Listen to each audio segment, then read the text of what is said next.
नमस्कार प्यारे छात्रों, मेरे YouTube चैनल में आपका पुनः स्वागत है। देखिए मेरे प्यारे छात्रों, आज की वीडियो में हम लोग जो है आपकी पाठ्य पुस्तक आरोह भाग 1, ठीक है, कि पाठ सुमित्रानंदन पंत की वे आँखें पढ़ेंगे। वे आँखें, ठीक। तो वे आँखें की रचना के जो है रचनाकार हैं सुमित्रानंदन पंत जी। तो सबसे पहले हम वे आँखें पाठ की जो है कि का प्रतिपाद्य विषय क्या है, या उसके मतलब इसमें किसको लक्ष्य करके लिखा गया है, इस चीज़ को जो है हम देख लेते हैं, या सार क्या है उसका। ठीक। कवि कहते हैं, प्रस्तुत कविता वे आँखें पंत जी के प्रगतिशील दौर की कविता है। ठीक है, प्रगतिशील दौर वह दौर है जिसमें जो है कवि क्या करते थे। प्रगतिशील दौर में हुआ क्या बेटा कि समाज को दो वर्गों में विभाजित किया गया, शोषक और शोषक।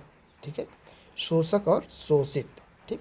तो प्रगतिशील दौर की जो कविताएं थीं उसमें जो है कवियों ने जो शोषित वर्ग है, जिनका शोषण हो रहा था, उनको जो है उनकी तरफ से जो है अपनी रचनाएं लिखी और शोषक वर्ग के प्रति व्यंग्य या कटाक्ष किया है। और उन्होंने शोषितों के अधिकार के लिए लड़ने का प्रयास किया है।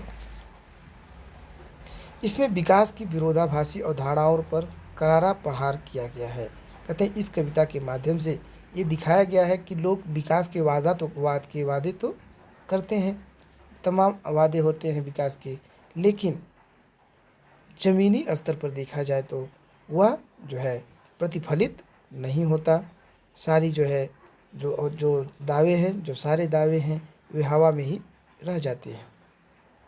युग युग से शोषण के शिकार किसान का जीवन कवि को आहत करता है। कहते हैं कि युगों युगों से शोषण के शिकार किसान का जीवन कवि को आहत करता है, कि जो एक किसान है युगों युगों से शोषित होता चला आ रहा है। उस किसान जीवन को देख करके कवि का हृदय आहत हो जाता है, हृदय चोटिल होता है, उन्हें दुख होता है। दुखद बात यह है कि स्वाधीन भारत में भी कहते हैं कि दुखद बात यह है कि जब भारत पराधीन था, दूसरे के अधीन था, तब तो किसानों का शोषण होता था। तो वे लोग तो बाहरी लोग थे, बाहरी शासक थे, तो वहाँ तो मान लीजिए कुछ मतलब अपने भारतीयों के वश में नहीं था। लेकिन कहते हैं कि दुखद बात यह है कि स्वाधीन भारत में भी भारत जो है स्वतंत्र हो गया, अपने अधीन हो गया के बाद भी किसानों को केंद्र में रखकर व्यवस्था ने निर्णायक हस्तक्षेप नहीं किया। कहते हैं कि भारत स्वतंत्र हो गया, फिर भी जो है किसानों को केंद्र में रख कर के व्यवस्था ने कोई जो शासन है वो जो है किसानों को केंद्र में रखकर भी कोई भी जो है कार्य किए जाए उसमें किसानों को केंद्र में रखा जाए, किसानों के हित को केंद्र बिंदु में रखा जाए। ठीक है, मुख्य बिंदु के रूप में रखा जाए, ऐसा प्रयास करके कोई निर्णायक हस्तक्षेप सरकार ने नहीं किया है। कविता ऐसे ही दुष्चक्र में फंसे किसानों के व्यक्तिगत एवं पारिवारिक दुखों की परतों को खोलती है और स्पष्ट रूप से विभाजित समाज की वर्गीय चेतना का खाका प्रस्तुत करती है। कहते हैं जो यह कविता है निश्चित रूप से ऐसे ही दुष्चक्र में फंसे हुए किसानों के व्यक्तिगत और पारिवारिक दुखों की परतों को खोलती है। मतलब जो उनकी व्यक्तिगत दुख है और जो पारिवारिक दुख है उसको एक एक करके जो है हमारे सामने पन्ने की तरह खोलती चली जाती है और स्पष्ट रूप से विभाजित समाज की वर्गीय चेतना का खाका प्रस्तुत करती है। और यह जो हमारा समाज है विभिन्न वर्गों में विभाजित है, उसका जो है खाका या उसका ढांचा प्रस्तुत करती है। ठीक है, किसान वर्ग, अधिकारी वर्ग, ठीक है, नेता वर्ग, तो अलग अलग वर्ग हैं, सबका जो है ये खाका प्रस्तुत कर रही है। आइए हम जो है कविता को देख लेते हैं। कविता है वे आँखें। वे आँखें। अंधकार की गुहा सरीखी उन आँखों से डरता है मन, भरा दूर तक उनमें दारुण दैन्य दुख का नीरव रोदन। वह स्वाधीन किसान रहा, अभिमान भरा आँखों में इसका, छोड़ उसे मझधार आज संसार कगार सदृश वह खिसका। लहराते हुए खेत दृगों में हुआ बेदखल अब वह, अब जिनसे हंसती थी उसके जीवन की हरियाली जिनकी त्रिन त्रिन से। आँखों ही में घूमा करता वह उसकी आँखों का तारा, कारकुनों की लाठी से जो गया जवानी ही में मारा। बिका दिया घर द्वार महाजन ने न ब्याज की कौड़ी छोड़ी, रह रह आँखों में चुभती वह कुर्क हुई बरधों की जोड़ी। उजरी उसके सिवा किसी का पास दुहाने आने देती, आँखों में नाचा करती उजड़ गई जो सुख की खेती। बिना दवा दर्पण के घर ने स्वर्ग चली आँखें आती भर, देख रेख के बिना दूध मुही बिटिया 2 दिन बाद गई मर। घर में विधवा रही पतोहू लक्ष्मी थी यद्यपि पतिघातिन, पकड़ मंगाया कोतवाल ने डूब कुएं में मरी एक दिन।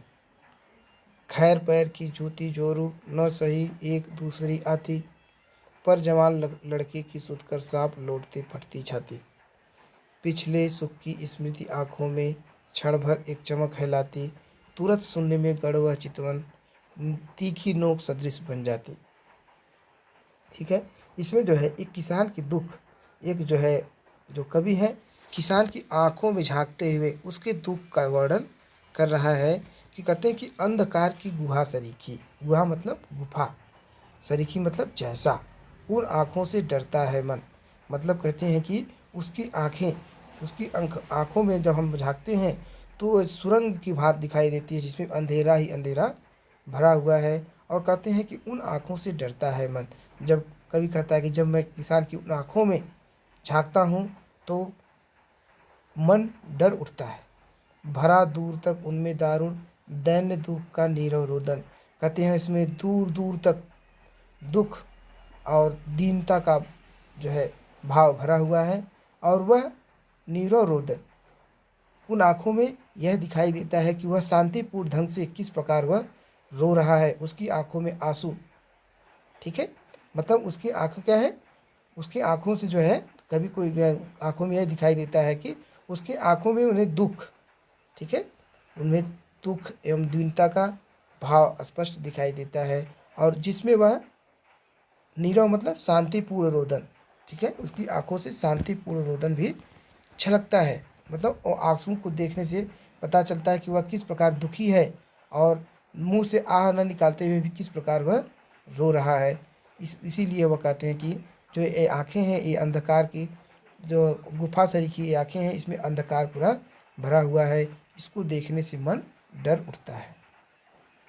वह स्वाधीन किसान रहा।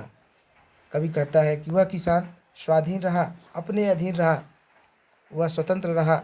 अभिमान भरा आँखों में उसका, उसकी आँखें जो है अभिमान से भरपूर थी, गर्व से भरी हुई थीं। छोड़ उसे मझधार आज संसार के कगार सदृश पर खिसका। कहते हैं कि लेकिन आज वह किसान जो स्वतंत्र रहा और उसकी आंखों में सदैव उसके अभिमान एवं गर्व, उसका गर्व झलकता था, आज उसी संसार जो है कगार पर छोड़ उसे मझधार आज। आज जो है जो संसार है या इस शासन की बात करते हैं, जो अपना शासन प्रशासन है, वह उसे आज मझधार में छोड़ करके जो है संसार कगार सदृश बखिस का, मतलब जिस प्रकार यह संसार क्या करता है उसे बीच मझधार में छोड़ देता है, और वह कगार सदृश बन संसार कगार सदृश बह खिसका।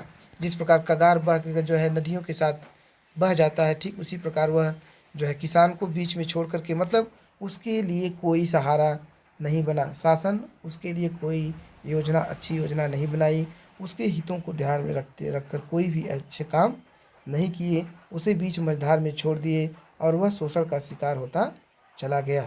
जैसे यदि सरकार कर्ज की व्यवस्था करे तो जो है जो लाला पटवारी लोग हैं उन लोगों से उधार लेकर के वह जो है शोषित जो है शोषित न होता, ठीक है, लेकिन उन्होंने कोई योजनाएं नहीं निकाली। इस प्रकार वह जो है जमींदारों जो है और आपके जो कारकुन हैं या आपके जो सेठ लोग हैं, लाला लोग हैं, उनसे कर्ज लेकर जो है मझधार में वह फंसा रहा, हमेशा शोषित होता रहा। लहराते हुए खेत त्रिगों में, देखिए अब कहते हैं कि उसकी आंखों में देखते हुए कवि कह रहा है कि उसकी आंखों में देखिए हमें लहराते हुए खेत दिखाई दे रहे हैं। दृगो मतलब आंखों में, हुए बेदखल वह अब जिनसे, मतलब किसान है, उसके लिए सरकार ने कोई योजनाएं नहीं निकाली, जिससे वह कर्ज में डूब गया। और धीरे धीरे जो जिनसे वह कर्ज लिया, जिन जमींदारों, लाला एवं सेठों एवं बनिया से उसने उधार लिया, उन्होंने उसके जो है खेत को उन्हें उससे उसके खेत से बेदखल कर दिया। ठीक है, वह लहराते हुए खेत उसके जो है आंखों में दिखाई दे रहे हैं, जिनसे अब वह बेदखल हो चुका है। हंसती थी उसके जीवन की हरियाली जिनके तिन तिन से, कहते हैं कि उसके जीवन की जो हरियाली थी, उसका जीवन का जो उसकी जीवन की जो खुशियाँ थी, वह जो है उस खेत के तिनके तिनके में लहराती रहती थी। आज वह जो है खेत क्या हो गया, कुर्क हो गया, नीलाम हो गया। आज वह उस खेत से बेदखल हो गया। ठीक है, वह जो उसकी आंखों में वो चीज़ें भी दिखाई दे रही हैं। आंखों ही में घुसा घूमा करता वह उसकी आंखों का तारा। ठीक है, कहते हैं कि वह उसकी आंखों में देखिए, वह उसकी आंखों का तारा, यह वह अपने बच्चे के बारे में कवि जो है कहता है कि उसके बच्चे की जो है की तस्वीर हमेशा उसकी आंखों में घूमता रहता था। वह उसकी आंखों का एकमात्र तारा था। ठीक है, एकमात्र सहारा था, जो उसके जीवन में प्रकाश की उम्मीद था। उसको कौन मार दिया, कारकुनों की लाठी से जो गया जवानी में ही मारा। कारकुन लोगों ने, जो जमींदार लोग थे, उसे जवानी में ही उसे लाठी से मार दिए, उसको जान से मार दिए। वह चीज़ें भी इसका दुख भी उसकी आंखों में, किसकी आंखों में, किसान की आंखों में झलकता रहता है। कभी सारे दुखों को परत दर परत देख रहा है। देखिए, अभी वो देखा कि खेत दिखाई दे रही है, वह खेत जिसमें उसकी खुद जीवन की खुशहाली, ठीक है, जिस पर उसकी जीवन की खुशियाँ आधारित थीं और उसकी जीवन की खुशियाँ लहलहाती थीं, आज वह उस खेत से बेदखल है। वह दृश्य भी उसकी आंखों में है। और वह दृश्य भी है कि उसका एकमात्र जो है, उसका एकमात्र पुत्र जिसे कारकुनों ने मार दिया, उसका दृश्य भी वह उसमें देख रहा है। ठीक है, बिका दिया घर द्वार महाजन ने न ब्याज की कौड़ी छोड़ी। जो महाजन लोग थे, जिनसे वह किसान उधार लेकर के खेती गृहस्थी और अपनी जो है जीवनचर्या चला रहा था, उधार न दे पाने के कारण जो है महाजन ने उसका घर द्वार भी बेच दिया। उसने एक कौड़ी भी, एक पैसा भी जो है ब्याज का पैसा न छोड़ा। रह रह आँखों में चुभती वह कुर्क हुई बर्दों की जोड़ी। और उसके आँखों में यह भी दिखाई देता है, यह दुख भी दिखाई देता है।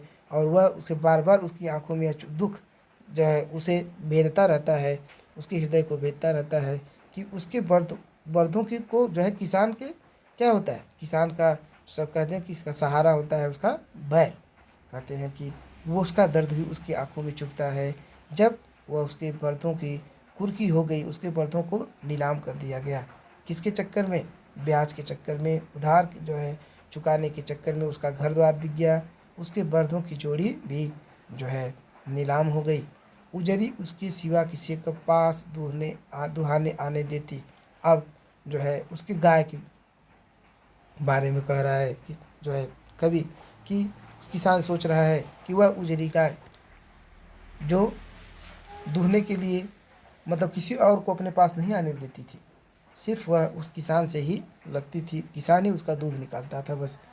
आँखों में नाचा करती उजड़ गई जो सुख की खेती। कहते हैं कि वो आहा करके तो करता है कि आँखों में नाचा करती, कभी कह रहा है कि उसके आँखों में यह दृश्य हमेशा नाचा करता है। वह सुख की क्षणों को याद करता है, वह सुख के क्षण उसके जो है याद रहते हैं जो अब उजड़ गई है। ठीक है, जो उसकी सुख सुख उसका जीवन था, जो सुखपूर्ण जीवन था, जो उसके घर पे बैल थे, गाय थी, उसका पुत्र था, है, उसकी खेती थी, उसका घर द्वार था, वो जो सुख का समय है वह उसकी आंखों में नाचा करता है। और यह भी देखता है कि किस प्रकार वह जो है उजड़ गई है। ठीक है, उजड़ी हुई चीज़ों को जो उजड़ गई, जो उसकी थी, उस वह सारी चीज़ों को वह सोच रहा है। और इसीलिए उसके आंखों में जो है कहते हैं कि अंधकार हो गया है। मतलब जो उसकी चीज़ें थी, जो उसके जीवन का आधार थी, खुशियों का आधार थी, उसे जो है वह लुट गई, वह उजड़ गई। इसलिए उसकी जो है आंखों में दुख ही दुख दिखाई दे रहा है, दीनता एवं दुख ही दिखाई दे रही है। बिना दवा दर्पण के घरनी स्वर्ग चली आंखें भर आती भर।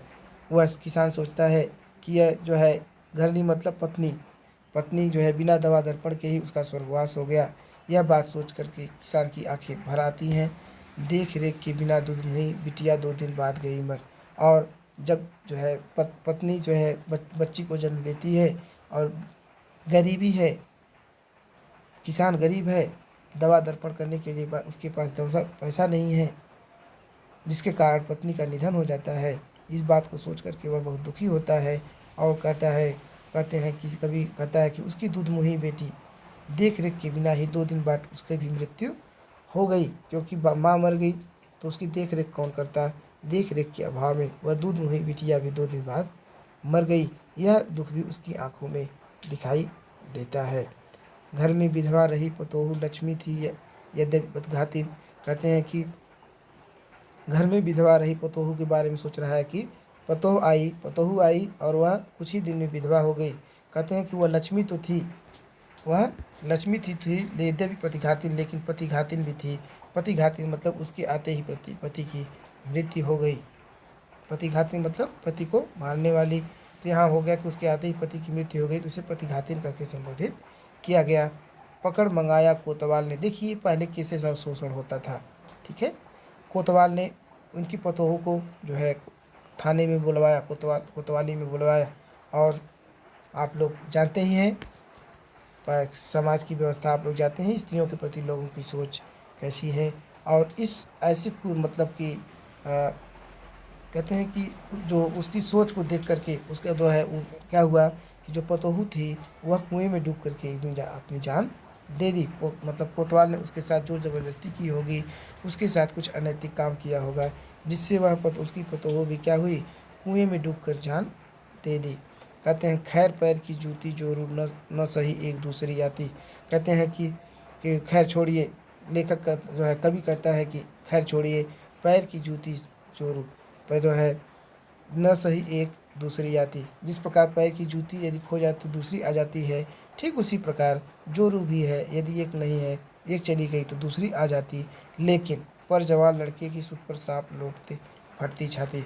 लेकिन जब जवान लड़की की सुध जब जवान लड़की की याद उसे आती है तो वह एकदम बेसुध सा हो जाता है। उसकी जो है छाती पर क्या हो जाता है, सांप लौट जाता है, उसका कलेजा फट जाता है, ठीक है। मतलब वह अत्यंत बहुत दुखी हो जाता है, उसे असह्य दुख होता है।